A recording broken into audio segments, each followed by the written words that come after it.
దేవుని ఘనమైన నామమునకు స్తోత్రములు. ఈ వాగ్దానం వింటున్న మీకందరికీ మన ప్రభువును ప్రియరక్షకుడైన యేసుక్రీస్తు నామములో శుభములు, మా హృదయపూర్వకమైన వందనములు తెలియచేస్తున్నాం. ఈరోజు దేవుని వాగ్దానం కీర్తనల గ్రంథం 18వ కీర్తన 24వ వచనం. ఆయన దృష్టికి కనపడిన మీ చేతుల నిర్దోషత్వమును బట్టి మీకు ప్రతిఫలమిచ్చును. ఈ మంచి వాగ్దానం వింటున్న మనందరి వెనికిడిలో మన మంచి దేవుడు నెరవేర్చునుగాక. ఆమేన్. ప్రియ దైవ జనాంగమా, ఇక్కడ భక్తుడు అంటున్న మాట చూడండి.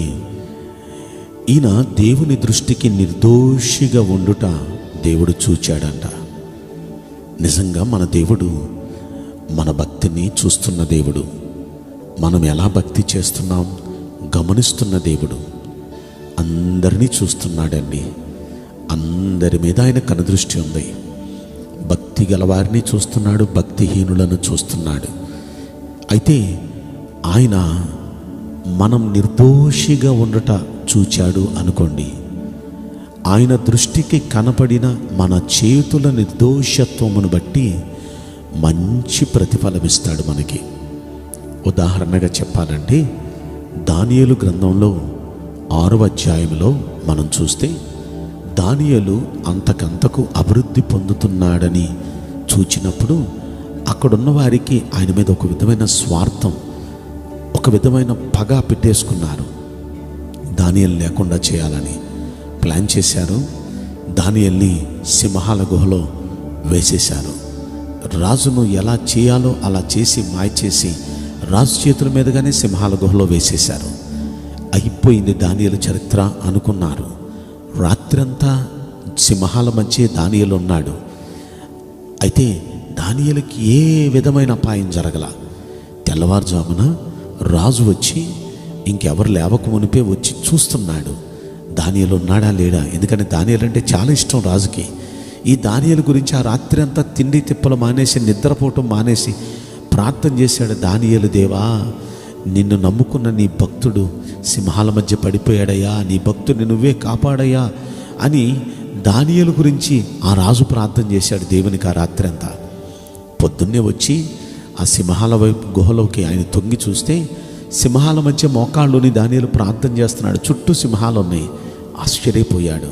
పెద్ద కేక వేసి అంటాడు, ఓ జీవము గల దేవుని సేవకుడువైన దానియేలు, ఎంత గొప్ప దేవుడయ్యా నీ దేవుడు, నీ భక్తి ఎంత గొప్పదయ్యా, నిన్నెంత గొప్పగా దేవుడు రక్షించాడయ్యా అని ఆనందంగా కేక వేస్తుంటే అప్పుడు దానియేలు ఒక మాట అంటాడు, అయ్యా, నా దేవుడు చూస్తున్నాడయ్యా అందరినీ.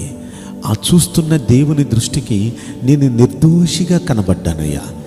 వెంటనే నా నిర్దోషత్వాన్ని చూచిన దేవుడు ఈ సింహాల వలన నాకు ఏ హాని జరగకుండా నన్ను కాపాడటానికి నా కోసం దేవుడు తన దూతను పంపించాడయ్యా. ఆ దూత వచ్చి ఈ సింహాల నోళ్ళు మూసి నాకు ఏ హాని రాకుండా కాపాడాడయ్యా. నిజంగా మన కోసం దేవుడు తన దూతలను పంపిస్తాడు. మనం మన చేతుల నిర్దోషత్వాన్ని ఆయనకి మనం కనపరుచుకోవాలి. దావీదు తన చేతులు నిర్దోషి చేతులుగా ఉన్నాయి, ఏ దోషం లేదు. కనుకనే అతన్ని చూచి గమనించిన దేవుడు అతన్ని ఎలా కాపాడుకున్నాడో మనం చూచాం కదా. ఇదే సమయంలో మనం కొరింథీయులకు రాసిన 2వ పత్రికలో 5వ అధ్యాయంలో అపోస్తలుడైన పౌలు భక్తుడు 10వ వచనంలో ఒక మాట అంటాడు,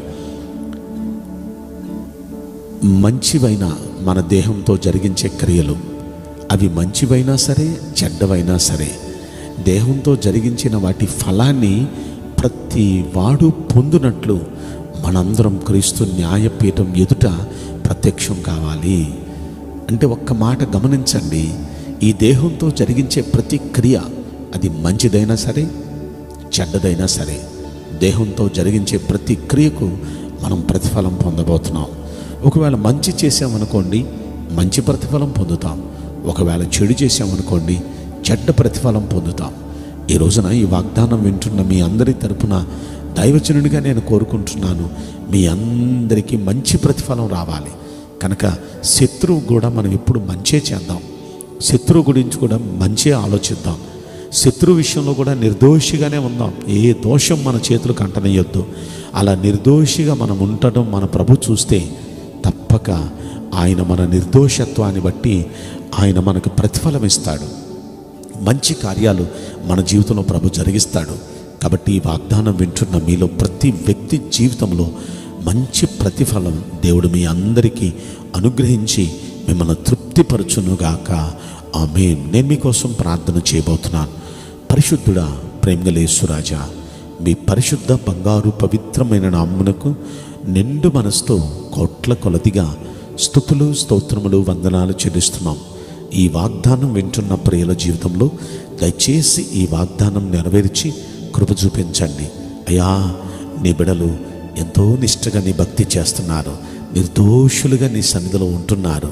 చేయగలిగినంత వరకు తోటి వ్యక్తికి మేలు చేస్తూ ఎంతో జాగ్రత్తగా వారి భక్తిని కాపాడుకుంటూ ఉండగా దయచేసి ప్రతిఫలంగా నీ బిడ్డలందరికీ మేలు చేయండి. మీ బిడ్డలను ఆదుకోండి. ఈ కష్ట క్లిష్ట పరిస్థితుల నుండి లేవనెత్తి మంచి రోజులు వారికి అనుగ్రహించమని ఈ కొద్ది మనవులు నజరుడైన యేసుక్రీస్తు ప్రశస్తమైన నామములో మిక్కిలి వినయముతో ప్రార్థించి బ్రతిమలాడి వేడుకుంటున్నాం ప్రియ పరలోకపు తండ్రి. ఆమేన్.